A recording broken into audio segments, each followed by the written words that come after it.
Nunca pensei que o dia da minha vingança ia nascer junto com o sol daquela manhã fria. Mas nasceu, depois de 30 anos trabalhando para ele, lavando, cozinhando, cuidando dos filhos e dos netos. Foi meu próprio filho quem me mandou embora, como se eu fosse um trapo velho. Só que o que ele não sabia é que mãe humilhada não morre calada. Ela renasce perigosa.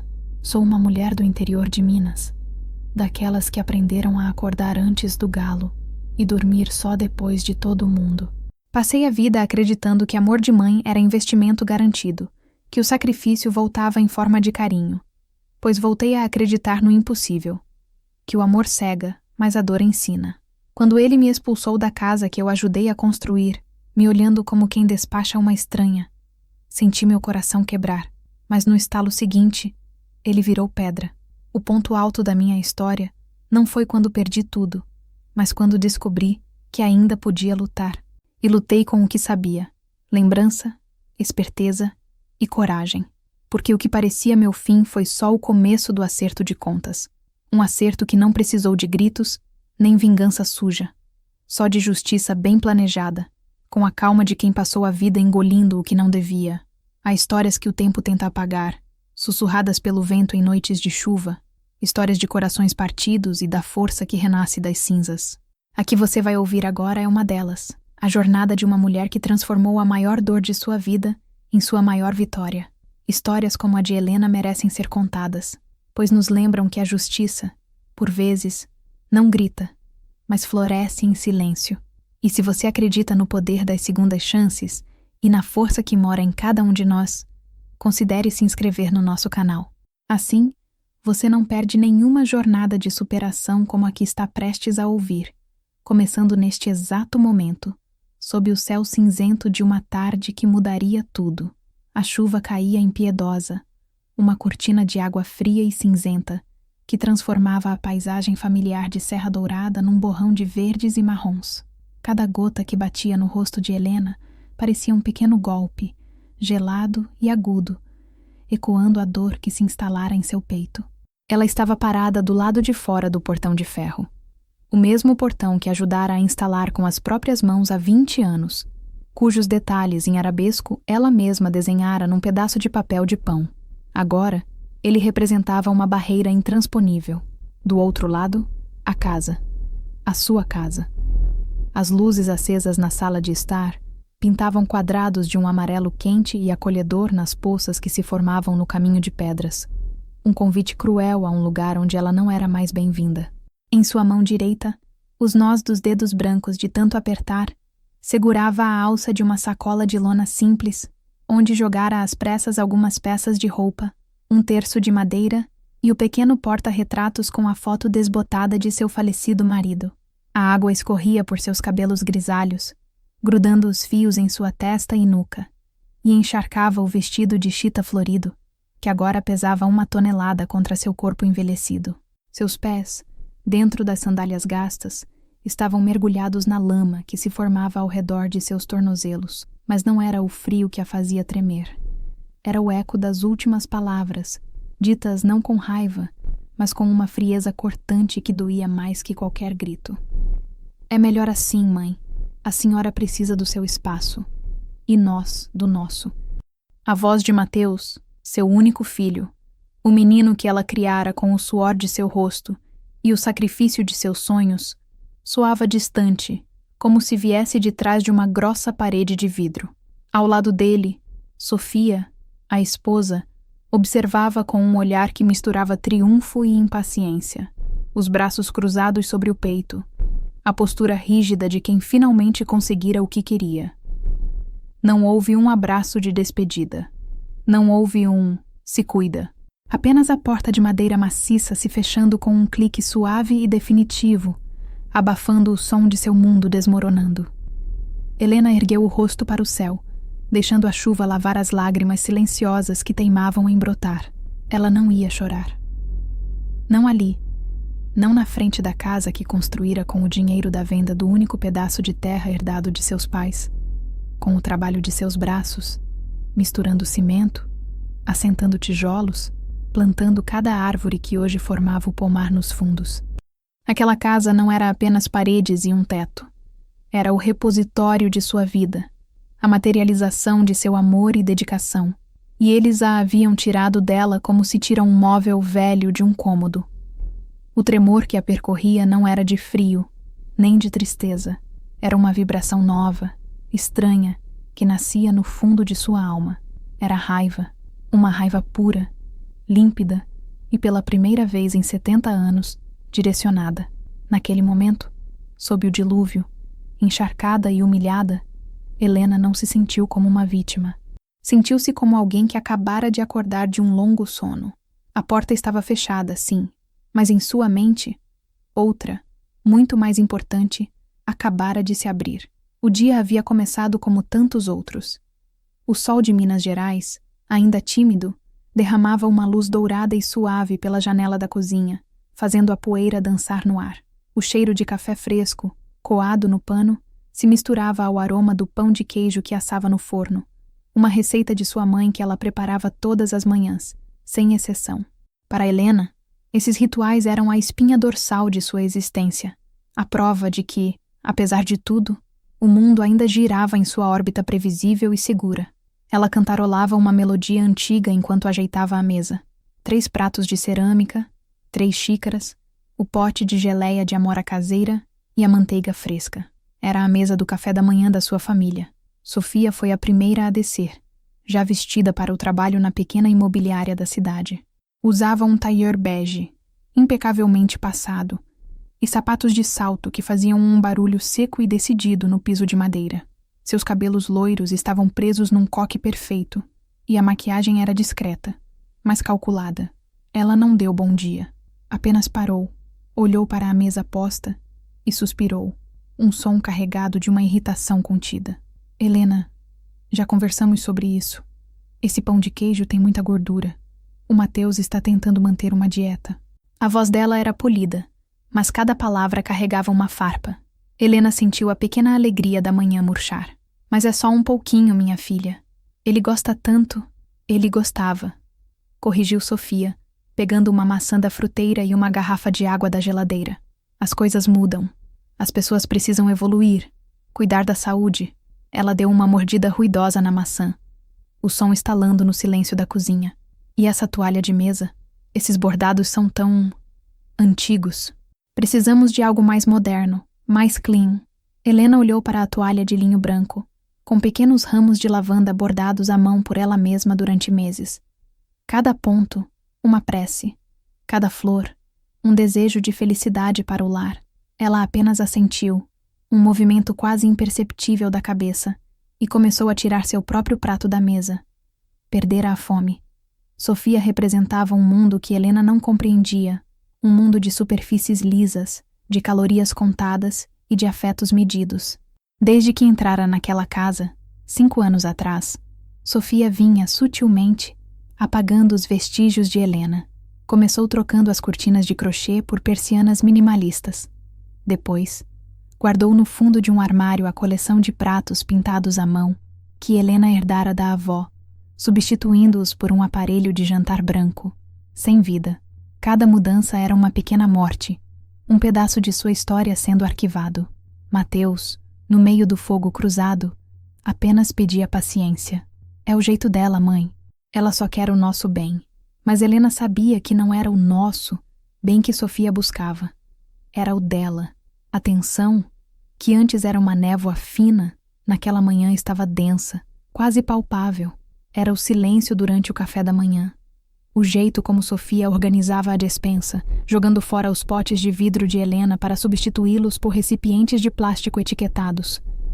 Era o olhar de reprovação quando Helena regava suas samambaias na varanda, sujando o piso recém-limpo. Eram 1000 pequenas batalhas perdidas, uma guerra de atrito que minava sua alma dia após dia. Ela não sabia ainda, mas o pão de queijo rejeitado e a toalha de mesa criticada não eram apenas detalhes. Eram o prelúdio, a calmaria antes da tempestade que a deixaria, horas mais tarde, do lado de fora do portão. Mateus desceu as escadas bocejando, o cabelo escuro desalinhado. Ao ver a cena na cozinha, a mãe de pé, com uma expressão ferida, e a esposa roendo uma maçã com uma postura de general, ele pareceu encolher-se dentro de si mesmo. Aos 35 anos, Mateus ainda tinha o ar de um menino que não queria problemas. Era um homem bom, de coração generoso, mas lhe faltava a firmeza que a vida exigira de sua mãe. Ele era o barro macio, enquanto Helena era a rocha. Bom dia, disse ele, a voz um pouco rouca. Tentou sorrir para as duas, um sorriso frágil que não alcançou os olhos. Seu café está na mesa, meu filho, disse Helena, a voz embargada, apontando para a xícara fumegante. Sofia interveio antes que ele pudesse se sentar. Amor, pegue só uma fruta. Lembra da nossa conversa com a nutricionista? Precisamos cortar os carboidratos. Ela se aproximou e deu-lhe um beijo rápido no rosto. Um gesto que parecia mais uma marcação de território do que um ato de carinho. Mateus olhou do pão de queijo dourado e convidativo para a maçã na mão de Sofia, e seu rosto era a imagem pura do conflito.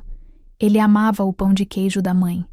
Amava o cheiro, o sabor, a memória que vinha com ele, de manhãs de domingo, de tardes de estudo, de consolo após um joelho ralado. Mas também amava Sofia, ou pelo menos, amava a paz que sentia quando não a contrariava. E a paz, nos últimos anos, tornara-se um bem cada vez mais escasso e valioso. A Sofia tem razão, mãe. Preciso me cuidar, ele disse, evitando o olhar de Helena. Pegou uma banana da fruteira e começou a descascá-la com uma lentidão deliberada. O coração de Helena se partiu um pouco mais. Não era pelo pão de queijo, era pela facilidade com que ele a invalidava. A trocava por uma versão mais nova e mais brilhante da vida ditada por Sofia. Ele se tornara um eco da esposa, repetindo suas palavras, adotando suas opiniões, como se as suas próprias tivessem se dissolvido. Mais tarde, quando Sofia já havia saído para o trabalho, Helena o encontrou na varanda, olhando para o pomar. Ela se aproximou em silêncio, a mágoa da manhã ainda pesando entre eles. Meu filho, ela começou, a voz suave.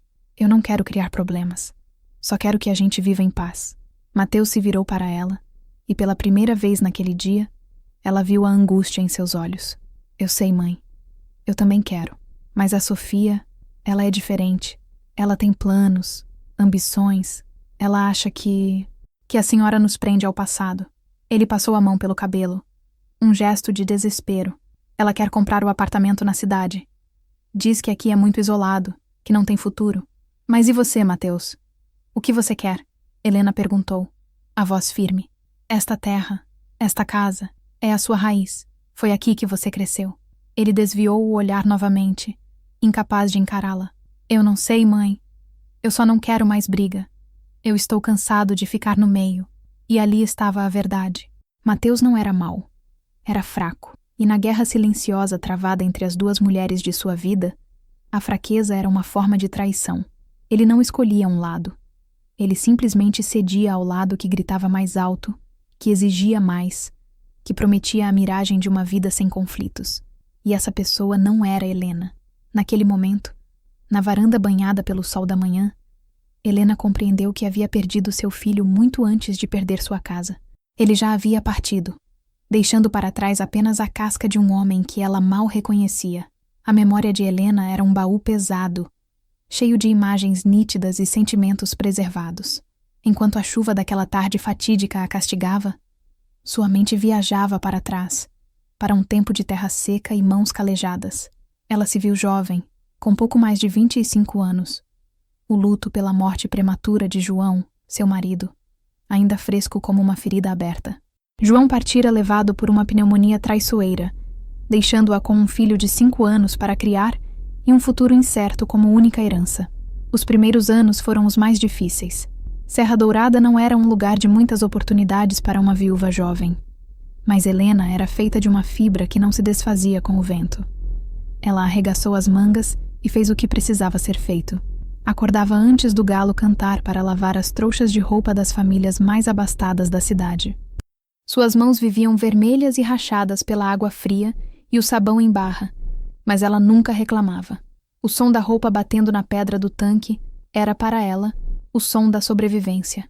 Com o dinheiro que ganhava, garantia o feijão com arroz na mesa e os cadernos para Mateus levar à escola. Ela queria mais para ele. Queria que ele tivesse o que ela não teve: estudo, uma profissão, a chance de escolher seu próprio caminho.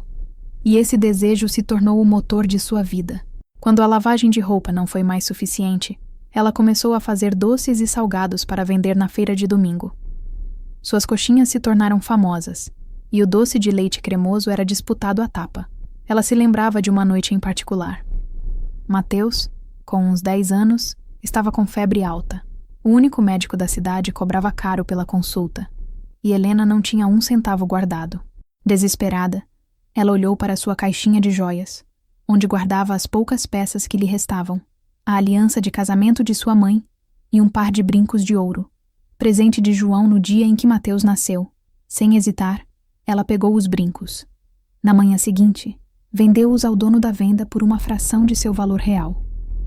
O dinheiro pagou o médico e os remédios. Naquela noite, com Mateus dormindo tranquilo, ela chorou em silêncio, não pelos brincos, mas pela dureza da vida que a obrigava a vender suas memórias para comprar o futuro do filho. Cada sacrifício era uma pedra na fundação do sonho que ela construía para ele. Ela passou fome para que ele pudesse comer melhor.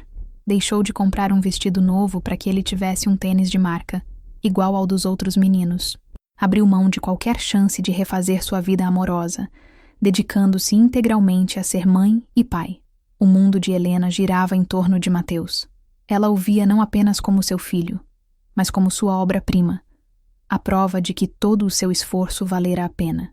Ela não percebeu, na época, que ao dar tudo a ele, talvez não o tivesse ensinado a valorizar o custo das coisas. Ele se acostumou a receber, a ter seus desejos atendidos, a ver a mãe como uma fonte inesgotável de amor e sacrifício. E talvez tenha sido esse o seu maior erro.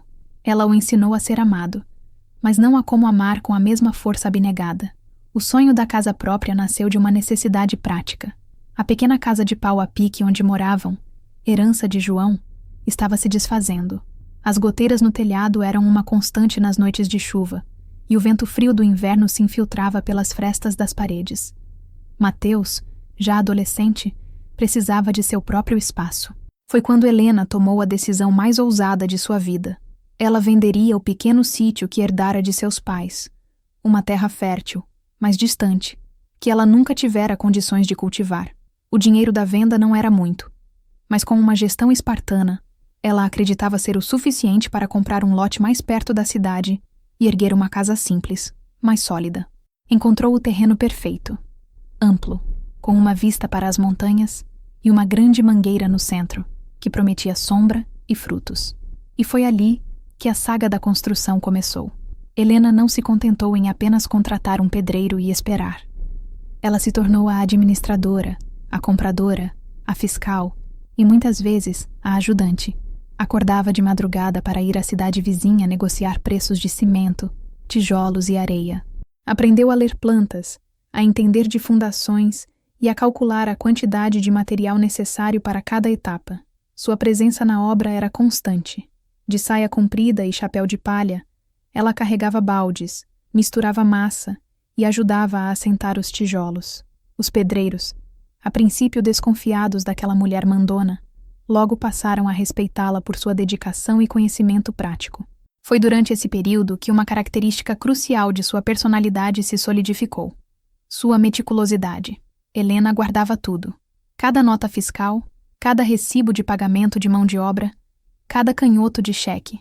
Ela tinha um caderno de capa dura onde anotava cada gasto, por menor que fosse, com a data, o valor e o fornecedor.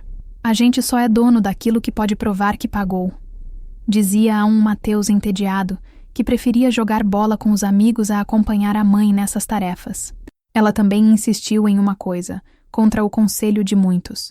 Como era ela quem estava pagando por tudo, e Mateus ainda era menor de idade, ela fez questão de que todos os documentos importantes, a escritura do terreno, os contratos de construção, as contas de material em lojas maiores, fossem emitidos em seu nome, Helena de Almeida.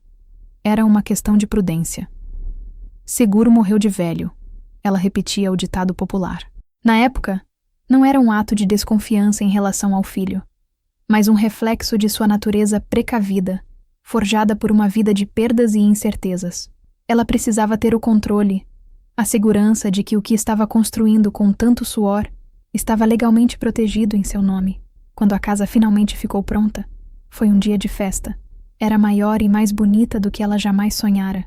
Tinha 3 quartos, uma sala ampla, uma cozinha arejada e uma varanda que rodeava a casa inteira, perfeita para armar uma rede e ver o sol se pôr. Helena plantou um jardim na frente e começou a formar um pomar nos fundos. Aquela casa não era apenas um bem material.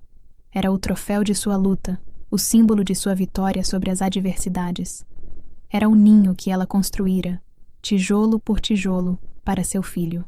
Mal sabia ela que, um dia, seria expulsa do próprio ninho e que aqueles papéis amarelados, guardados numa caixa de madeira, seriam sua única arma. Mateus conheceu Sofia na capital, onde foi fazer um curso técnico de administração. Ela era colega de classe, uma moça da cidade grande, com um jeito de falar rápido, gestos assertivos e uma ambição que contrastava fortemente com a natureza plácida de Mateus. Para ele, Sofia era um vislumbre de um mundo diferente, sofisticado e excitante. Ele se apaixonou perdidamente pela sua confiança, pela maneira como ela parecia saber exatamente o que queria da vida. Quando Mateus a trouxe para a Serra Dourada pela primeira vez, Helena a recebeu de braços abertos, preparou seu melhor frango com quiabo, fez um bolo de fubá e enfeitou a casa com flores do jardim. Queria que a moça se sentisse bem-vinda, que visse a beleza da vida simples que levavam.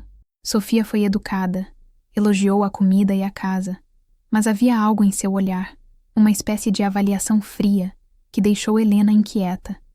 Ela olhava para os móveis rústicos, para as paredes com retratos de família, para o chão de cimento queimado, não com admiração, mas com o olhar de um planejador que já calcula as reformas. Sofia vinha de uma família modesta da periferia da capital e lutava para apagar suas origens. Ela via em Mateus não apenas um homem bom e apaixonado, mas uma oportunidade. A casa, a terra, a estabilidade que Helena havia construído representavam para Sofia um atalho, uma chance de ter a vida confortável que sempre almejara, sem precisar começar do zero. Seu plano era simples: casar-se com Mateus, modernizar a propriedade e, eventualmente, convencê-lo a vender tudo e investir num negócio na cidade. A presença de Helena, a matriarca, a verdadeira dona de tudo aquilo, era um obstáculo inconveniente em seu caminho. No início, ela foi sutil. Chamava Helena de mãe, ajudava na cozinha, trazia presentes da cidade. Conquistou Mateus com sua eficiência e seu aparente carinho.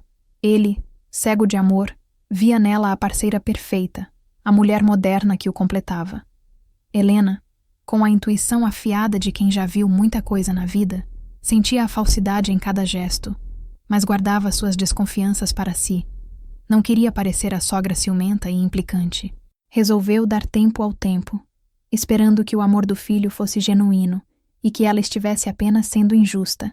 O casamento foi uma cerimônia simples na igreja da cidade. Sofia usou um vestido elegante e discreto. Durante a festa, no quintal da casa, Helena observou a nora. Ela circulava entre os convidados com uma desenvoltura impressionante, mas seus sorrisos não alcançavam os olhos. Quando Mateus, emocionado, fez um brinde agradecendo a mãe por tudo, Sofia tocou seu braço discretamente, um gesto quase imperceptível para apressá-lo, para desviar o foco de volta para eles, o casal. Naquele momento, a inquietação de Helena se transformou em certeza. Aquela mulher não viera para somar. Viera para tomar. A guerra, ainda silenciosa e não declarada, havia começado. A vida a 3 começou com uma harmonia forçada, como uma música tocada em um instrumento desafinado. Sofia, agora senhora da casa, começou a implementar suas melhorias. A primeira grande mudança foi na sala. O sofá de madeira de lei, robusto e confortável, que Helena comprara com tanto sacrifício, foi substituído por um modelo de design moderno, de cor clara e tecido delicado, no qual ninguém ousava sentar-se com medo de sujar. As fotografias de família nas paredes foram trocadas por quadros abstratos, com formas e cores que não diziam nada a Helena.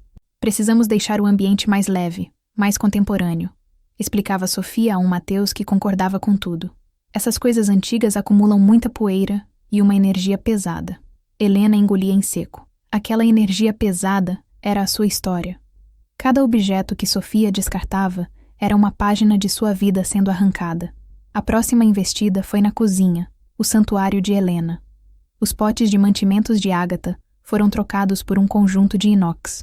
A mesa de madeira maciça, onde Mateus fizera suas lições de casa, foi lixada e pintada de branco, perdendo todo o seu calor.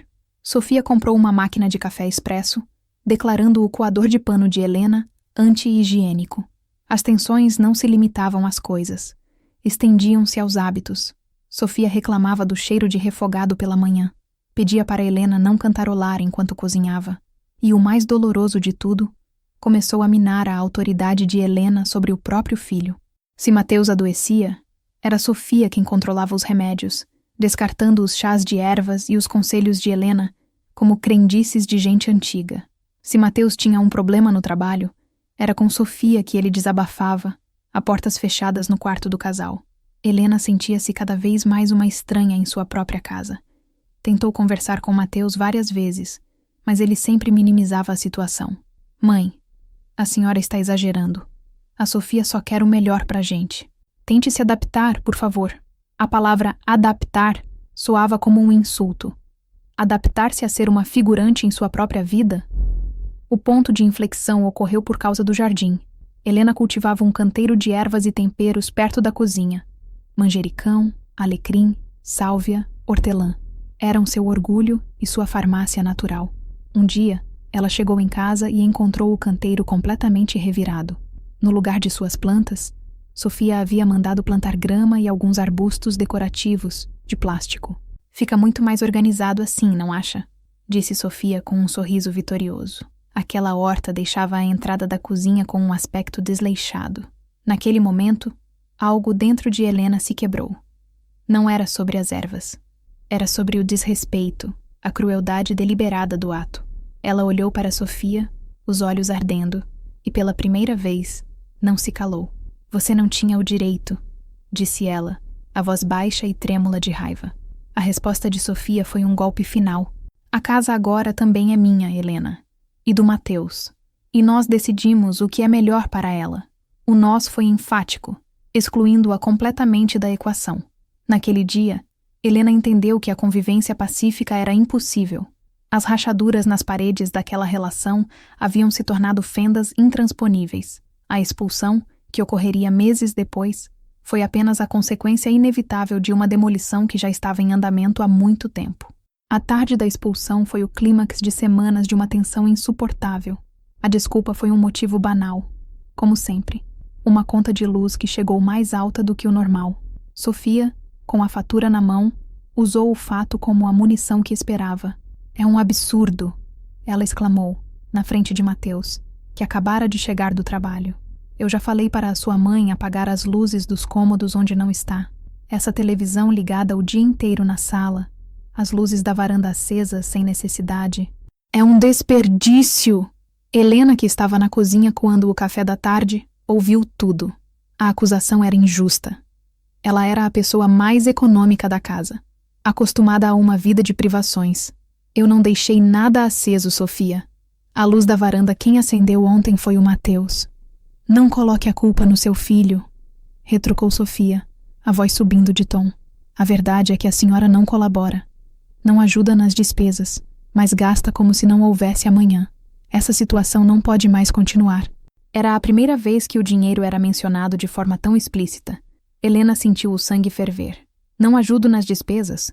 Quem construiu esta casa, tijolo por tijolo? Quem plantou cada pé de fruta que vocês comem? Esta casa é minha, menina. O rosto de Sofia se contorceu numa máscara de desprezo. Sua? A casa é do seu filho, que é meu marido. Portanto, a casa é nossa. A senhora vive aqui de favor. E, francamente, seu tempo aqui acabou. Nós precisamos de privacidade, de começar nossa própria vida, sem ter uma sombra nos vigiando o tempo todo. As palavras caíram como pedras no silêncio que se seguiu. Helena olhou para Mateus, esperando que ele a defendesse, que colocasse a esposa em seu lugar. Mas ele permaneceu calado, o olhar fixo no chão, o rosto pálido. O seu silêncio foi a pior das traições. Foi a confirmação de que ele concordava, de que ele era cúmplice. Mateus? Helena chamou. A voz um fio. Você não vai dizer nada? Ele finalmente ergueu os olhos. E neles havia uma mistura de culpa e exaustão. Ele não queria mais aquela briga. Queria que acabasse, não importava como. E a maneira mais fácil era eliminar a fonte do conflito. A Sofia tem razão, mãe, ele disse, a voz abafada. Talvez seja melhor assim. A gente te ajuda a encontrar um lugarzinho na cidade, um aluguel. A senhora precisa do seu espaço, e nós, do nosso. Foi isso. A sentença foi proferida com a mesma naturalidade de quem decide o que jantar. Não houve discussão. Não houve negociação. Era um fato consumado. Helena sentiu o chão desaparecer sob seus pés. Ela olhou para o rosto do filho que amava mais que a própria vida e viu um estranho que a estava descartando. Sem dizer mais uma palavra, ela se virou e caminhou até seu quarto. O coração batia descompassado, uma dor surda se espalhando por seu peito. Com as mãos trêmulas, ela pegou a sacola de lona e começou a jogar suas coisas dentro, de forma aleatória. Não estava escolhendo, apenas pegando. Cada objeto parecia queimar em suas mãos. Ao passar pela sala para sair, Sofia a observava com os braços cruzados, um pequeno sorriso satisfeito nos lábios. Mateus havia desaparecido, provavelmente trancado no quarto, incapaz de encarar o resultado de sua covardia. Quando Helena abriu a porta, as primeiras gotas de chuva começaram a cair. Ela não olhou para trás. Apenas caminhou, passo a passo, para longe da vida que construíra, em direção à tempestade que a esperava lá fora. E foi sob essa mesma tempestade que a velha Helena, a mãe abnegada e sofredora, começou a morrer, para dar lugar a algo novo, algo mais duro, forjado no fogo da traição. A caminhada de Helena pela estrada de terra, agora um rio de lama, não tinha um destino certo. A chuva engrossava, e a escuridão da noite começava a cair, tornando tudo mais sombrio e ameaçador. Seus pensamentos eram um turbilhão de dor, raiva e um desamparo assustador. Para onde ir? Ela não tinha parentes próximos, e os poucos amigos que tinha eram da geração dela. Pessoas com suas próprias vidas e problemas. Pedir ajuda parecia mais uma humilhação. Foi então que um nome surgiu em sua mente, como um farol na escuridão. Carmen. Dona Carmen era sua amiga de longa data, uma viúva como ela, que morava numa casinha modesta no centro de Serra Dourada. Conheciam-se desde a juventude, e sua amizade era daquelas que o tempo e a distância não enfraquecem. Carmen era pragmática, de língua afiada e coração enorme. Se havia alguém no mundo que a entenderia sem julgamentos, era ela. Com as forças que lhe restavam, Helena mudou seu rumo e começou a caminhar em direção à cidade. A distância, que normalmente levaria meia hora, pareceu uma eternidade. Cada passo era um esforço monumental. Finalmente, encharcada e tremendo, ela chegou à pequena casa de portão azul e paredes caiadas de branco. As luzes estavam acesas. Hesitou por um momento, a vergonha lutando contra a necessidade. Mas o frio e o desespero venceram. Ela bateu no portão. Carmen abriu a porta e, por um instante, não reconheceu a figura à sua frente. Depois, seus olhos se arregalaram em choque. Helena? Meu Deus do céu, mulher! O que aconteceu? Entre! Entre! Ela a puxou para dentro, fechando a porta contra a tempestade. Sem fazer perguntas, Carmen a guiou até o banheiro.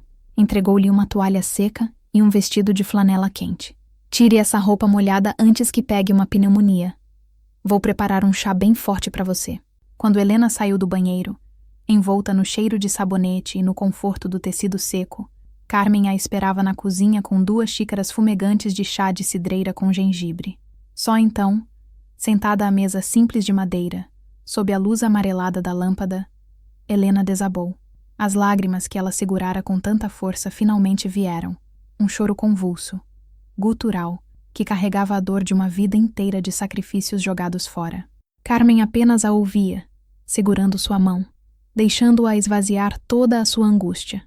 Ela não disse, eu te avisei, embora tivesse desconfiado de Sofia desde o início. Não disse, tenha calma, pois sabia que a calma era impossível naquele momento. Ela apenas ficou ali, um pilar de força silenciosa, oferecendo o maior consolo que existe, a presença. Quando o choro de Helena se transformou em soluços cansados, Carmen falou, a voz firme, mas gentil. Você vai ficar aqui, Helena, o tempo que precisar. O quarto de hóspedes está arrumado. Amanhã, com a cabeça mais fria, a gente pensa no que fazer. Mas hoje, você não está mais sozinha. Hoje, você tem um teto e uma amiga. Naquele instante, na cozinha humilde de Dona Carmen, rodeada pelo aroma do chá e pelo calor de uma amizade verdadeira, Helena sentiu a primeira fagulha de esperança. Ela havia perdido uma casa, mas talvez tivesse encontrado um lar, mesmo que temporário. E pela primeira vez naquela noite terrível, ela não se sentiu completamente à deriva. Havia um porto seguro naquela tempestade. O quarto de hóspedes de Carmen era pequeno e simples, mas impecavelmente limpo. Tinha uma cama de ferro, um guarda-roupa de madeira escura e uma pequena janela que dava para o quintal dos fundos. O som da chuva batendo no telhado de zinco era a trilha sonora daquela noite interminável. Helena deitou-se na cama, o corpo exausto, mas a mente em chamas. O sono era um luxo que lhe parecia inalcançável. Cada vez que fechava os olhos, via o rosto de Mateus, a frieza de Sofia, a porta se fechando. As cenas se repetiam em um loop cruel, cada vez mais nítidas e dolorosas. Ela se revirava na cama, o colchão macio parecendo estranho e hostil. Estava acostumada com o seu colchão, com o peso do seu cobertor, com o cheiro do seu travesseiro. Ali, tudo era de outra pessoa. A sensação de deslocamento era avassaladora. Ela era uma refugiada em sua própria cidade. A dor da traição era uma dor física, uma pontada aguda no peito que a deixava sem ar. Como pôde Mateus, seu menino, o centro de seu universo, fazer aquilo com ela? Ela repassava cada momento da criação dele, procurando onde havia errado. Teria sido o excesso de amor? A falta de limites? Teria ela o tornado tão dependente de seu cuidado que ele se tornou incapaz de se defender e de defendê-la?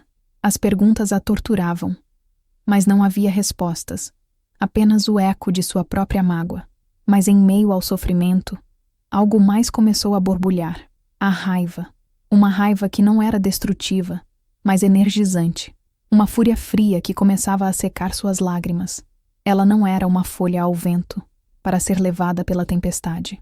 Ela era Helena de Almeida, a mulher que enfrentou a viuvez, a pobreza, o trabalho duro, a mulher que construiu uma casa com as próprias mãos. Eles podiam tê-la tirado da casa, mas não podiam tirar dela quem ela era. Lentamente, a imagem do seu sofrimento começou a ser substituída por outra. A imagem de Sofia, com seu sorriso triunfante, tomando posse de tudo o que era seu.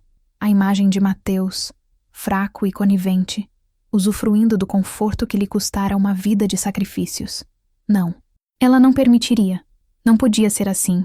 A justiça não podia ser tão cega. E então, uma lembrança específica emergiu da névoa de seus pensamentos.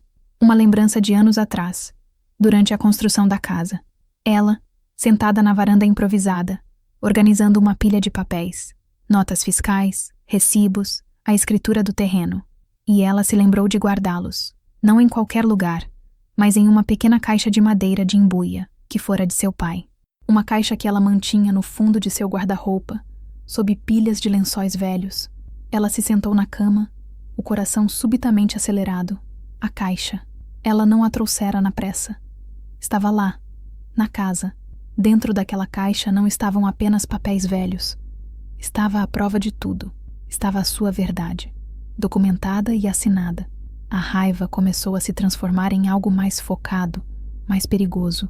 Uma ideia, um plano. A noite ainda era longa e escura, mas pela primeira vez, Helena conseguia vislumbrar uma pequena, minúscula luz no fim do túnel. Não era uma luz de esperança. Era o brilho de uma chama se acendendo. A chama da vingança. O sol da manhã seguinte encontrou Helena já de pé. Ela não havia dormido, mas não se sentia cansada. A adrenalina do pensamento que a assaltara durante a noite a mantinha alerta, a mente trabalhando a uma velocidade que ela não experimentava há anos. Quando Carmen entrou na cozinha, encontrou a amiga já com o café passado, a mesa posta, uma normalidade que contrastava com o caos do dia anterior. Não dormiu, não é? Perguntou Carmen, analisando o rosto de Helena. Havia olheiras profundas, mas seus olhos tinham um brilho diferente, uma intensidade que não estava lá na noite anterior. Não precisei, respondeu Helena, A voz firme. Carmen, preciso de um favor. Um favor muito grande. Ela contou à amiga sobre a caixa de madeira. Explicou vagamente que continha documentos importantes, coisas de uma vida toda, que ela precisava recuperar. Não entrou em detalhes sobre seu plano nascente. Era algo que ela precisava maturar sozinha, em segredo. E como você pretende pegar essa caixa? Perguntou Carmen, cética. Não pode simplesmente bater na porta e pedir. Não. Mas sei que hoje é quarta-feira. E toda quarta-feira de manhã, Sofia tem uma reunião na imobiliária, na cidade vizinha. E o Mateus, a essa hora, já está no trabalho dele no armazém. A casa fica vazia por pelo menos 2 horas, explicou Helena. A rotina que antes a aprisionava, agora se tornava sua aliada. O plano era arriscado, mas simples. Elas iriam até a casa. Helena tinha uma cópia da chave da porta dos fundos, a da cozinha, escondida num pequeno buraco na parede atrás de um vaso de samambaia. Um segredo que só ela conhecia. Entrariam, pegariam a caixa e sairiam sem deixar vestígios. Carmen a encarou por um longo tempo, os olhos perscrutando o rosto da amiga. Viu a dor, a raiva, mas acima de tudo, viu uma determinação de ferro. Isso é loucura, Helena. E se eles chegarem mais cedo? É um risco que preciso correr, disse Helena. Aquela caixa é tudo o que me restou. Não posso deixar aquilo para eles. Havia uma verdade naquelas palavras que convenceu Carmen. Ela suspirou. Um som de resignação e lealdade. Está bem, eu vou com você. Mas se a gente for presa por invasão, vou dizer que a culpa é toda sua. Um pequeno sorriso, o primeiro em mais de 24 horas, tocou os lábios de Helena. Combinado. A ideia, que nascera na escuridão da noite como um sussurro, agora tomava forma à luz do dia. Era mais do que apenas recuperar alguns papéis. Era o primeiro passo para retomar o controle. Era um ato de desafio. Ao voltar àquela casa, não como uma suplicante, mas como uma ladra de sua própria história, Helena estava simbolicamente se reapropriando de sua vida. Ela não sabia ao certo o que faria com aqueles documentos, mas sentia, com uma certeza visceral, que eles eram a chave. A chave para fechar a porta da humilhação e abrir a da justiça. O plano estava em movimento. O caminho de volta para a casa foi tenso. Carmen dirigia seu carro antigo, um Fusca azul que tossia e engasgava, mas nunca a deixava na mão. Helena estava no banco do passageiro, em silêncio, as mãos entrelaçadas no colo, o olhar fixo na estrada familiar que agora parecia um território inimigo. Cada curva, cada árvore, trazia uma pontada de dor. Chegaram ao portão de ferro e o encontraram aberto. Sinal de que não tem ninguém, sussurrou Carmen, estacionando o carro um pouco mais adiante, escondido por uma moita de bambu. Elas desceram e caminharam furtivamente pela lateral da casa, em direção à porta dos fundos. O coração de Helena batia forte contra as costelas. Era uma sensação surreal estar ali, escondendo-se em sua própria propriedade. Ela encontrou o vaso de samambaia, enfiou a mão no buraco na parede e seus dedos tocaram o metal frio da chave. Um alívio percorreu seu corpo. A chave girou na fechadura com um clique abafado. Elas entraram na cozinha. O cheiro de café e dos produtos de limpeza de Sofia pairava no ar. A casa estava silenciosa e estranhamente impessoal. As mudanças de Sofia a haviam esterilizado, removendo a alma que Helena lhe dera. Vá logo, Helena. Não temos muito tempo, apressou Carmen, que montava guarda perto da janela. Helena subiu as escadas, os pés se movendo de forma automática sobre os degraus que conhecia tão bem. Entrou em seu antigo quarto. A cama estava arrumada com uma colcha nova, de cor neutra. Suas coisas haviam sumido, provavelmente jogadas fora ou guardadas em algum canto esquecido. Ela abriu a porta do guarda-roupa. O cheiro de naftalina e de suas roupas ainda estava ali. Um fantasma de sua presença. Afastou as pilhas de lençóis e lá estava ela. A caixa de embuia, escura e sólida. Era mais pesada do que ela se lembrava. Com o coração aos pulos, ela a pegou nos braços, como se carregasse um tesouro. Não se demorou. Deu uma última olhada no quarto, uma despedida silenciosa, e desceu as escadas. Peguei, disse a Carmen, a voz baixa. Elas saíram da casa tão silenciosamente quanto entraram. Trancaram a porta, esconderam a chave de volta em seu lugar e correram para o carro. Só quando o Fusca azul já estava longe, na estrada principal, foi que Helena permitiu-se respirar fundo. Ela abraçava a caixa contra o peito, sentindo a solidez da madeira. Aquela caixa não continha apenas memórias, continha poder. O poder da verdade, documentado em papel e tinta. A adrenalina da operação clandestina começou a dar lugar a uma sensação de triunfo. O primeiro movimento no tabuleiro de xadrez de sua vingança havia sido feito, e fora um sucesso. De volta à segurança da casa de Carmen, Helena colocou a caixa de embuia sobre a mesa da cozinha. Suas mãos tremiam levemente enquanto ela levantava a tampa pesada. Um cheiro de papel velho e poeira subiu, o perfume do passado. Carmen se aproximou, a curiosidade vencendo sua discrição habitual. Dentro, os documentos estavam organizados em maços, amarrados com barbante. Helena começou a tirá-los, um por um, e a espalhá-los sobre a mesa. A história de sua vida de trabalho estava ali, em preto e branco. O primeiro documento que ela desamarrou foi a escritura do terreno. O nome do proprietário estava claro, impresso em letras de máquina. Helena de Almeida. Carmen arqueou as sobrancelhas. Helena. A terra está no seu nome? Sempre esteve, respondeu Helena, a voz calma. Eu a comprei com o dinheiro do sítio dos meus pais. Ela continuou. O próximo maço continha os contratos. O contrato com o empreiteiro para a construção da estrutura principal. O contrato com o eletricista. O contrato com o encanador. Todos, sem exceção, assinados por ela como a contratante.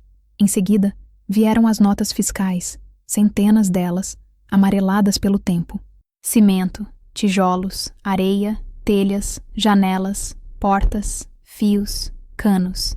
Cada item que compunha aquela casa, comprado e pago por ela, com recibos em seu nome. Havia também os canhotos de cheques e os recibos de pagamento dos trabalhadores, todos com sua assinatura. Carmen olhava para a montanha de papéis com espanto crescente. Meu Deus, Helena, você guardou tudo. Eu sempre fui cuidadosa, disse Helena, manuseando um recibo da madeireira. Mas nunca pensei que precisaria disso contra meu próprio filho. E então, ela encontrou o que era talvez o documento mais importante. O habite-se, o certificado de conclusão da obra emitido pela prefeitura. O documento que tornava a construção legal e habitável. E ali, novamente, no campo proprietário do imóvel, estava seu nome, claro como a luz do dia. Foi nesse momento que a ficha caiu completamente. Não só para Carmen, mas para a própria Helena. A dimensão do que ela tinha em mãos se tornou cristalina. Legalmente, a casa e o terreno eram dela, inteiramente dela. Mateus e Sofia não eram os donos que a haviam expulsado. Eram, perante a lei, seus inquilinos. Inquilinos que não pagavam aluguel e que a haviam colocado para fora. Uma risada baixa escapou dos lábios de Helena. Uma risada que não tinha humor, mas uma ironia amarga e poderosa. Eles a haviam humilhado, a tratado como um fardo, a expulsado como um animal. E o tempo todo, a arma para sua defesa e para o seu contra-ataque estava guardada debaixo do nariz deles, em uma caixa de madeira esquecida. E agora? Perguntou Carmen, a voz cheia de admiração e apreensão. O que você vai fazer com isso? Helena olhou para a amiga, e seus olhos, que na noite anterior estavam cheios de lágrimas, agora brilhavam com uma luz dura e determinada. Agora, disse ela, empilhando os documentos com um cuidado renovado, eu vou procurar um advogado. A revelação estava completa. A premissa de sua vingança não era baseada em emoção ou em um desejo vago de justiça. Era baseada em fatos, em provas irrefutáveis. A base de seu plano era sólida como a fundação da casa que ela mesma construíra. Seguindo o conselho de Carmen, Helena não procurou o velho advogado de Serra Dourada, um homem que conhecia a todos e cujas fofocas corriam mais rápido que o vento. Ela precisava de discrição e de alguém que não tivesse laços com sua família. Carmen se lembrou de seu sobrinho, que se formara em direito recentemente na capital, e abrira um pequeno escritório na cidade vizinha, Itamonte. O nome dele era Dr. Ricardo Alves, um jovem conhecido por sua seriedade e por pegar casos que outros consideravam perdidos. Na manhã seguinte, Helena vestiu seu melhor vestido, prendeu os cabelos num coque arrumado e, com a caixa de embuia debaixo do braço, tomou o ônibus para Itamonte. O escritório de doutor. Alves era modesto, numa sala pequena em cima de uma farmácia, mas tudo era organizado e limpo. Doutor Alves era um rapaz de uns 30 anos, com óculos de armação fina e um ar estudioso. Ele a recebeu com uma cordialidade respeitosa, sem a condescendência que muitos mais jovens demonstravam para com os mais velhos. Dona Helena, minha tia Carmen me falou que a senhora tinha um assunto importante a tratar. Em que posso ajudar? Helena respirou fundo e começou a contar sua história. Falou sem pressa, com uma clareza que surpreendeu o jovem advogado.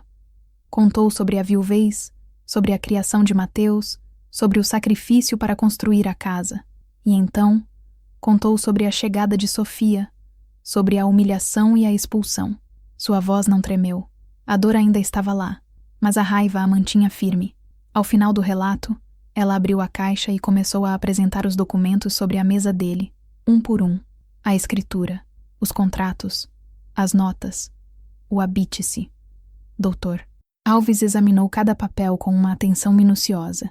Ele lia, virava, analisava as assinaturas, as datas. O silêncio na sala era quebrado apenas pelo farfalhar dos papéis. A cada documento que ele inspecionava, sua expressão se tornava mais séria, e um brilho de interesse profissional surgia em seus olhos. Quando terminou, ele empilhou os documentos cuidadosamente e olhou para Helena por cima dos óculos.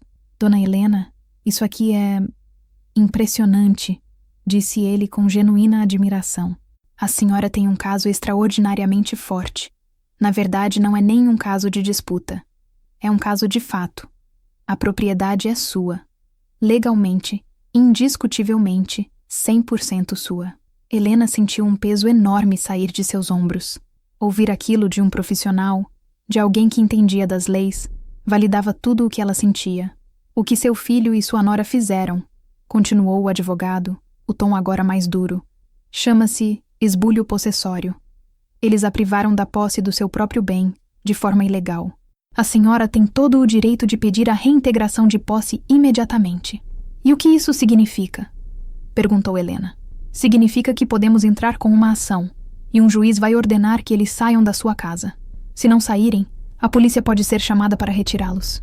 A imagem da polícia tirando seu próprio filho de casa a fez recuar. Não era isso que ela queria. Não queria um escândalo, uma guerra aberta. Queria justiça, mas uma justiça que doesse neles da mesma forma que eles a fizeram doer. Com frieza, com método. Não, disse ela, surpreendendo o advogado. Ainda não. Há um jeito melhor de fazer isso. Um jeito mais silencioso. E então, ela começou a expor a ideia que vinha se formando em sua mente.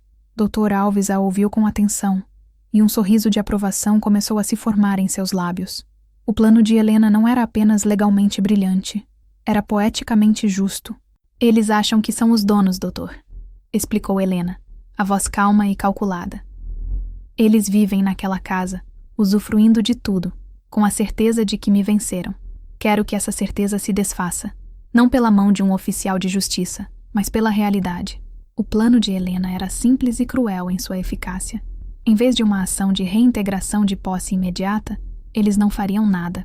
Deixariam Mateus e Sofia acreditarem que haviam ganhado, que Helena era uma velha senhora derrotada que aceitara seu destino.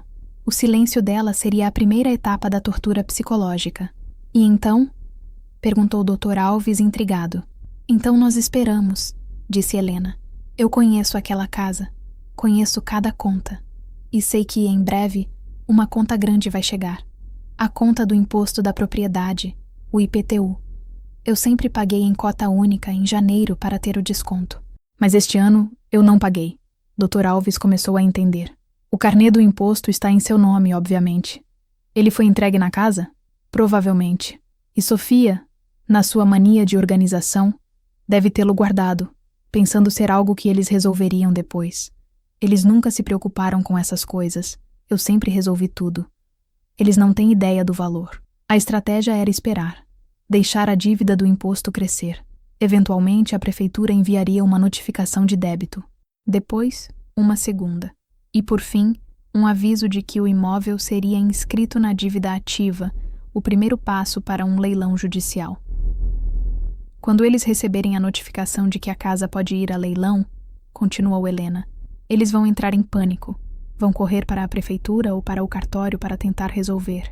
E é aí que eles vão descobrir a verdade. Vão descobrir que não podem fazer nada, porque o imóvel não está no nome deles. Dr. Alves sorriu abertamente. Dona Helena é brilhante. Eles cairão na própria armadilha. A arrogância deles será a sua maior aliada.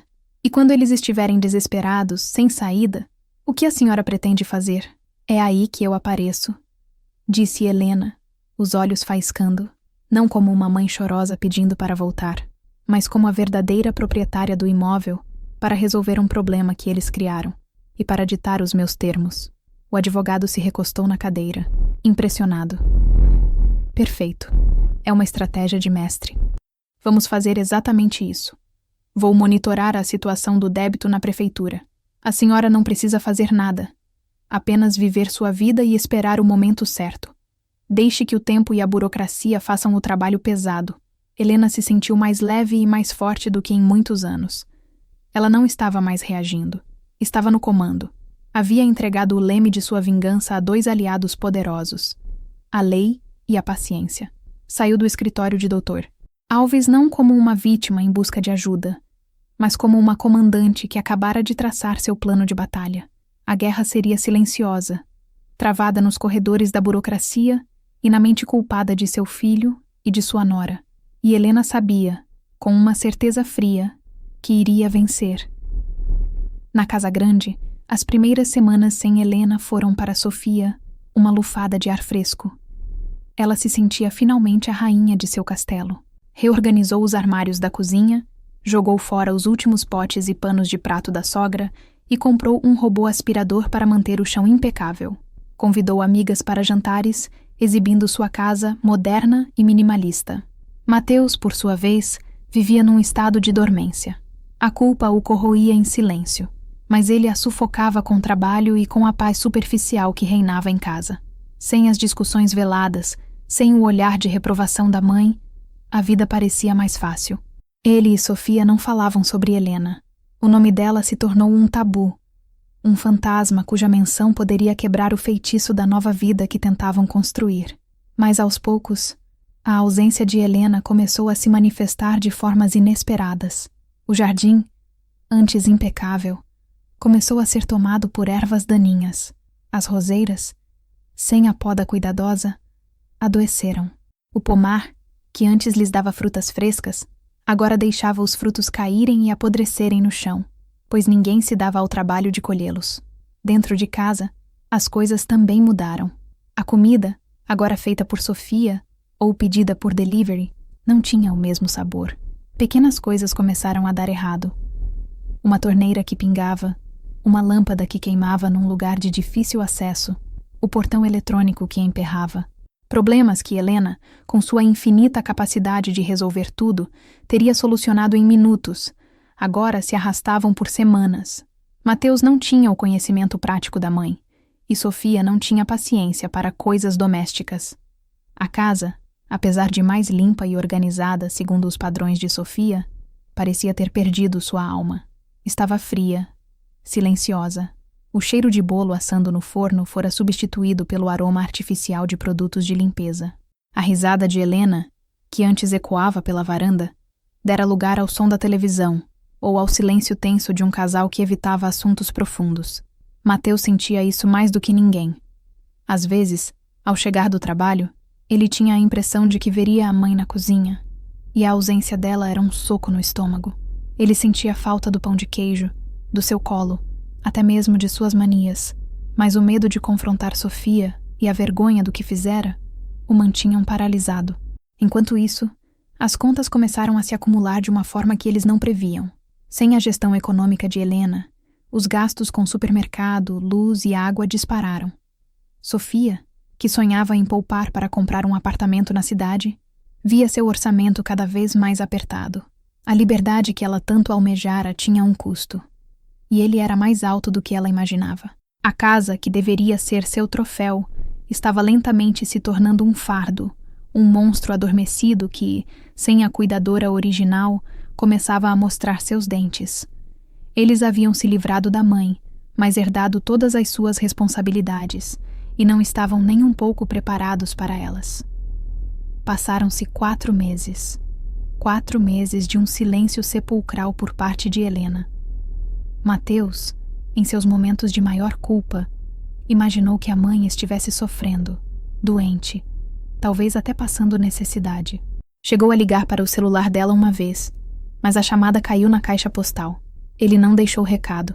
A verdade é que Helena, instruída por seu advogado, trocara de número e vivia tranquilamente com Carmen, cuidando do pequeno jardim da amiga, fazendo crochê e esperando.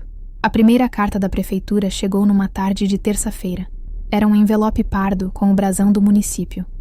Sofia o pegou da caixa de correio e o abriu distraidamente, esperando que fosse algum comunicado sem importância. Era uma notificação de débito amigável, referente ao IPTU do imóvel. O valor, já com juros e multa, a fez arregalar os olhos. "Mateus!" ela gritou quando ele chegou do trabalho. "Você viu isso? A prefeitura está cobrando um imposto altíssimo. Sua mãe não pagou este ano." Mateus pegou a carta, o rosto empalidecendo ao ver o montante. Era mais do que eles tinham na conta poupança. Eu não sabia. A mãe sempre cuidou disso. Achei que ela tivesse pago antes de..." Ele não completou a frase. "Antes de a mandarmos embora?" completou Sofia, a voz ácida. "Ótimo. Além de tudo, nos deixou uma dívida. A culpa para ela era sempre dos outros." Eles discutiram. Sofia insistia que era obrigação de Helena ter pago, já que morou na casa no início do ano. Mateus argumentava que eles deveriam ter se preocupado com isso antes. No fim, exaustos e sem dinheiro, decidiram ignorar a carta. "Deve ser um erro", disse Sofia, tentando se convencer. "Depois a gente vê isso. Vamos pagar as contas mais urgentes primeiro." Eles guardaram a notificação numa gaveta, junto com outras contas e papéis que veriam depois. A vida continuou, mas a dívida, como uma pequena nuvem de chuva, pairava sobre eles. 1 mês depois, chegou a segunda carta. O tom já não era amigável. O envelope tinha uma tarja vermelha com os dizeres "Aviso de inscrição em dívida ativa." O valor era ainda maior. O pânico começou a se instalar. "Nós temos que resolver isso, Sofia", disse Mateus, a voz trêmula. "Dívida com a prefeitura é coisa séria. Eles podem tomar a casa." A ideia de perder tudo o que ela considerava seu, o símbolo de seu status, aterrorizou Sofia. "De jeito nenhum. Amanhã mesmo vamos à prefeitura e vamos resolver isso. Deve haver uma forma de parcelar. Vamos colocar as contas em nosso nome e assumir o controle de uma vez por todas." Naquela noite, eles mal dormiram. O monstro que habitava a casa havia acordado. A estratégia silenciosa de Helena começava a dar seus primeiros e amargos frutos. A armadilha, pacientemente montada, estava prestes a se fechar. Na manhã seguinte, o casal foi à sede da prefeitura. Enfrentaram uma fila no setor de tributos e, quando finalmente foram atendidos, uma funcionária de ar cansado pegou a notificação e digitou o número de inscrição do imóvel no sistema. "Pois não. O débito é este mesmo", disse ela, sem erguer os olhos da tela. "Já está com juros e multa por atraso. Nós gostaríamos de negociar um parcelamento", disse Sofia, tentando manter um tom de autoridade. A funcionária finalmente olhou para eles. "O parcelamento só pode ser solicitado pelo proprietário do imóvel ou por um procurador legalmente constituído." "Nós somos os proprietários", afirmou Sofia com impaciência. "Meu marido, Mateus de Almeida, é o filho da antiga dona." A mulher voltou a olhar para a tela. "O proprietário que consta no cadastro é a senhora Helena de Almeida. O senhor é Mateus de Almeida, filho." "Sim", respondeu Mateus. "Então o senhor precisa trazer uma procuração assinada por ela, com firma reconhecida em cartório, ou então que ela venha pessoalmente." Sofia e Mateus se entreolharam, chocados. "Mas ela não mora mais conosco", disse Sofia. "A casa é nossa agora." A funcionária deu de ombros, um gesto que indicava que o problema não era dela. "Senhora, para a prefeitura, o que vale é o que está no registro. E no registro, a dona é a senhora Helena. Sem ela ou uma procuração dela, não posso fazer nada." "Próximo!" Eles saíram da prefeitura atordoados.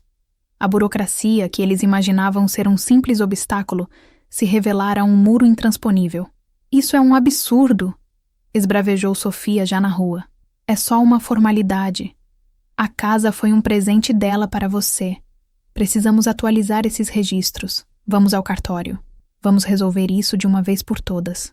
A confiança dela, embora abalada, ainda não havia se extinguido. Ela acreditava que tudo não passava de um problema de papelada desatualizada, algo que a teimosia e a falta de modernidade da sogra haviam causado.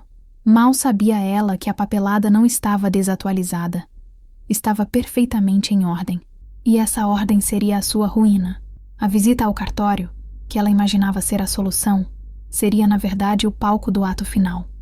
A última peça do quebra-cabeça que Helena montara com tanta paciência estava prestes a se encaixar, revelando uma imagem que eles não poderiam prever nem em seus piores pesadelos. O desespero começava a dar lugar a um medo real e palpável. A casa, seu porto seguro, parecia estar sobre areia movediça. O cartório de registro de imóveis de Serra Dourada era um prédio antigo no centro da cidade, com um cheiro característico de papel velho e cera de assoalho. Para Sofia e Mateus, entrar ali era como entrar num tribunal. Havia uma solenidade no ar que os deixava nervosos.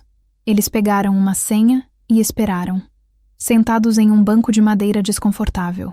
Sofia repassava mentalmente o que diria. Explicaria a situação, diria que a proprietária anterior era a mãe de seu marido e que eles precisavam transferir a propriedade para o nome deles para poderem resolver a pendência do imposto. Parecia simples. Lógico. Mateus estava em silêncio, roendo as unhas. Uma sensação ruim crescia em seu peito. Ele se lembrava vagamente da mãe, anos atrás. Sempre às voltas com papéis e recibos. Lembrava-se de seu cuidado quase obsessivo em manter tudo em seu nome. Na época, ele achava que era apenas o jeito dela, uma mania de controle. Agora, essa lembrança assumia um tom sinistro. Quando a senha deles foi chamada, foram atendidos por um escrivão, um senhor calvo e de óculos grossos, chamado Sr. Antunes. Ele os ouviu com uma paciência profissional enquanto Sofia expunha a situação. Nós precisamos da segunda via da matrícula do imóvel e iniciar o processo de transferência de nome, concluiu ela, com a maior naturalidade possível. Sr. Antunes anotou o endereço e o número de inscrição que eles lhe deram e se levantou. Um momento, por favor. Ele desapareceu por trás de uma porta que levava a um arquivo imenso, cheio de prateleiras com livros grandes e encadernados. A espera foi agoniante. O tic-tac de um relógio de parede era o único som no ambiente. Enquanto esperavam, a porta principal do cartório se abriu, e por ela entraram Helena de Almeida e Dr. Ricardo Alves. Helena estava serena. Usava o mesmo vestido simples, mas seu porte era outro. Havia uma dignidade, uma força em seu olhar que Mateus não via há muito tempo. Ela não parecia uma velha senhora desamparada. Parecia uma rainha retomando seu trono. Ao ver a mãe ali, acompanhada de um advogado, o coração de Mateus despencou. O sangue fugiu de seu rosto. Ele entendeu, num flash de clareza aterrorizante, que aquilo não era uma coincidência. Era um encontro marcado. Sofia, por outro lado, franziu a testa, surpresa e irritada. "O que ela está fazendo aqui?" sussurrou para Mateus. Helena e seu advogado não se dirigiram a eles. Apenas cumprimentaram o recepcionista e sentaram-se em outro banco, aguardando. O silêncio no cartório tornou-se pesado, elétrico. Cada segundo se arrastava. Naquele momento, Sr. Antunes retornou, segurando um grande livro aberto. A expressão em seu rosto era neutra, impenetrável. Ele se sentou e ajustou os óculos. O juízo final estava prestes a começar. Sr. Antunes pousou o livro sobre o balcão com um baque surdo. Ele olhou para Mateus e Sofia, depois para Helena e seu advogado, que se aproximaram ao perceber que o momento havia chegado. "Bem", começou o escrivão pigarreando, "eu verifiquei a matrícula do imóvel em questão, e a situação é bastante clara." Ele virou o livro para que Mateus e Sofia pudessem ver. Apontou com o dedo para a página, onde as informações estavam escritas em uma caligrafia elegante, mas oficial. Conforme a matrícula 7432 deste cartório, o imóvel localizado na Estrada da Colina, número 15, Serra Dourada, é de propriedade exclusiva da senhora Helena de Almeida, aqui presente. Adquirido por compra em 1998, com construção averbada em 2002. Não há nenhuma anotação de doação, transferência ou venda posterior. A propriedade é, para todos os efeitos legais, dela. O silêncio que se seguiu foi absoluto. Sofia encarava a página, os lábios entreabertos, os olhos piscando rapidamente como se não pudesse processar a informação. Ela lia e relia o nome, Helena de Almeida, esperando que ele se transformasse magicamente no nome de seu marido. Mateus, por outro lado, não precisou ler. Ele apenas olhou para a mãe, e no olhar calmo e firme dela, ele viu a confirmação de tudo. A lembrança da insistência dela com os recibos, com os documentos. Tudo fez um sentido terrível e perfeito. Não fora mania, fora prudência. Uma prudência que agora se transformara numa arma apontada para o coração deles. E isso não pode estar certo, gaguejou Sofia, a voz um fiapo. Deve haver algum engano. A casa foi construída para ele, para o meu marido. Dr. Alves deu um passo à frente. Não há engano nenhum, senhora, disse ele, a voz profissional e cortante. Minha cliente, Dona Helena, construiu a casa com recursos próprios e a registrou devidamente em seu nome. Ela é a única e legítima proprietária. Mas e o imposto? Perguntou Mateus, a voz fraca, dirigindo-se pela primeira vez à mãe. A casa vai a leilão? Foi Helena quem respondeu. Sua voz era tranquila, sem um pingo de rancor ou triunfo. Apenas a calma de quem está no controle total da situação. Não se preocupe com o imposto, meu filho. Eu vim aqui hoje para resolver isso. Ela se virou para o escrivão. Senhor Antunes, eu gostaria de solicitar a guia de pagamento do valor total do débito. Vou quitar a dívida hoje mesmo. A humilhação foi completa. Na frente de todos, ficou claro quem tinha o poder, quem tinha a solução. Eles, que se sentiam os donos, eram meros espectadores da mulher, que haviam desprezado resolvendo um problema que eles eram incapazes de solucionar. Sofia finalmente entendeu. A visita à prefeitura, o problema no cartório, a aparição súbita de Helena, tudo fora um plano, uma armadilha arquitetada com uma precisão diabólica. Ela olhou para a sogra, não mais com desprezo, mas com uma mistura de ódio e um respeito relutante. Havia subestimado a velha. Havia subestimado-a terrivelmente. A verdade fora revelada, não com gritos ou acusações, mas com o peso irrefutável de um registro em um livro antigo. E essa verdade era simples. A casa nunca fora deles, e eles estavam prestes a descobrir o preço de terem esquecido disso. Com a guia do imposto paga e o recibo em mãos, Helena, acompanhada de seu advogado, virou-se para um Mateus paralisado e uma Sofia lívida de raiva. O confronto final não aconteceu ali, no cartório, mas do lado de fora, na calçada banhada pelo sol forte do meio-dia. Mãe, por favor, começou Mateus, a voz embargada, dando um passo em direção a ela. A gente pode conversar? A gente errou. Eu errei. Me perdoa. As lágrimas que brotaram nos olhos dele não comoveram Helena. Eram lágrimas de desespero, não de arrependimento. Lágrimas de quem foi pego, não de quem se arrependeu do que fez. Não há mais nada para conversar, Mateus, disse ela, a voz mantendo o mesmo tom sereno e implacável. Eu não estou aqui para perdoar. Estou aqui para retomar o que é meu. Sofia, recuperando-se do choque, explodiu. Você não pode fazer isso, depois de tudo o que fizemos por aquela casa. As reformas, a manutenção, as reformas que fizeram para apagar a minha presença? Interrompeu Helena, olhando-a nos olhos pela primeira vez. A manutenção que eu sempre fiz e que vocês negligenciaram. Não me fale do que vocês fizeram. Eu sei exatamente o que vocês fizeram. Dr. Alves interveio, assumindo o papel formal. Meu cliente está exercendo seu direito legal. Ela é a proprietária e deseja a posse de seu imóvel de volta. Para evitar um processo judicial de reintegração de posse, que seria demorado e custoso para todos, ela está oferecendo a vocês uma saída amigável. A palavra amigável foi dita com uma ironia fina. Vocês têm uma semana, declarou Helena, e cada palavra era uma sentença. 7 dias para removerem seus pertences da minha casa. Ao final desse prazo eu trocarei as fechaduras. Se algum item de vocês permanecer lá dentro, será considerado abandonado. Mateus caiu de joelhos na calçada. Um gesto teatral de desespero. Mãe, não faz isso. Para onde a gente vai? Não temos dinheiro. Não temos para onde ir. Helena o olhou de cima.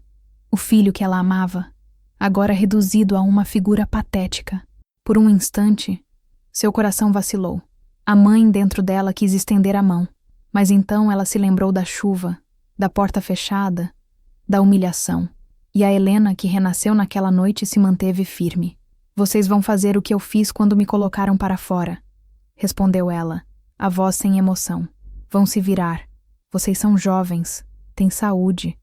Vão descobrir o valor de construir algo com as próprias mãos. Talvez seja a melhor lição que eu possa lhes dar. Ela não esperou por mais súplicas. Virou-se e, com seu advogado ao lado, começou a caminhar, deixando para trás o casal desmoronado. Não olhou para trás. Não havia mais nada a ser dito. Os termos da rendição haviam sido impostos. A guerra silenciosa terminara com uma vitória absoluta. A semana que se seguiu foi um borrão de caixas de papelão e recriminações. A casa, antes um símbolo de status para Sofia, tornou-se uma prisão. Cada objeto que ela embalava parecia zombar dela. O sofá moderno, os quadros abstratos, a máquina de café expresso. Tudo teria que ser espremido num pequeno apartamento alugado que eles conseguiram de última hora, com a ajuda do pai de Sofia. A culpa e a raiva envenenavam o ar entre eles. Sofia culpava Mateus por sua fraqueza, por não ter resolvido a papelada antes. Mateus, por sua vez, culpava Sofia por tê-lo instigado contra a própria mãe, por sua ambição desmedida que os levara à ruína. Se você não tivesse insistido em expulsá-la, nada disso teria acontecido. Ele gritou durante uma das muitas discussões. Se ela não fosse uma velha manipuladora e ardilosa, não estaríamos nessa situação. Ela retrucou, jogando um prato na caixa com raiva. Eles estavam desmontando não apenas uma casa, mas o próprio casamento, que se revelou tão frágil quanto suas finanças. A fachada de casal perfeito desmoronou, revelando duas pessoas egoístas unidas mais pela conveniência do que pelo amor. No último dia, a casa estava quase vazia. Apenas algumas caixas restavam na sala. O eco de seus passos no assoalho de madeira era um som oco e triste. A casa, despojada de seus móveis, parecia maior, mais imponente. E eles, menores e mais insignificantes. Mateus parou na varanda, olhando para o pomar que a mãe plantara. Ele se lembrou de subir naquelas mangueiras quando era menino, do gosto doce das frutas colhidas no pé. Uma onda de nostalgia e arrependimento o atingiu com força. Ele havia trocado tudo aquilo, todo aquele amor incondicional, por uma ambição que se revelou vazia. Ele havia perdido não apenas uma casa, mas sua história, suas raízes e, o pior de tudo, havia perdido sua mãe. Quando o pequeno caminhão de mudanças partiu, levando seus pertences e seus sonhos desfeitos, Mateus deu uma última olhada para a casa. A porta, que ele mesmo fechara para sua mãe, estava agora aberta, esperando a volta de sua verdadeira dona. Era uma inversão de papéis poética e cruel. Ele e Sofia não estavam apenas se mudando. Estavam sendo exilados do paraíso que nunca lhes pertencera de verdade. A saída deles foi silenciosa, sem a tempestade que acompanhara a partida de Helena. Foi uma saída melancólica. O fim melancólico de um reinado que fora construído sobre a areia da ingratidão. No 8º dia, Helena voltou para casa. Ela não estava acompanhada. Pediu a Dr. Alves e a Carmen que a deixassem ter aquele momento a sós. Parou no portão de ferro e olhou para a construção. Era a mesma casa, mas ela a via com outros olhos, não mais como o ninho que construíra para o filho, mas como sua fortaleza, sua cidadela de independência. Ela entrou. O cheiro deles ainda pairava no ar. O perfume de Sofia, a loção pós-barba de Mateus. Os cômodos vazios ecoavam o silêncio de sua ausência.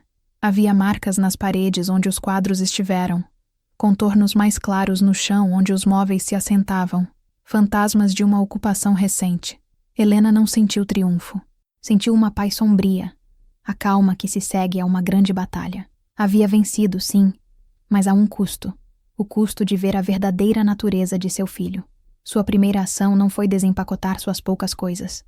Foi abrir todas as janelas. Deixou o vento fresco da manhã entrar, circular, levar embora os últimos vestígios da presença deles. E então, ela começou a limpar.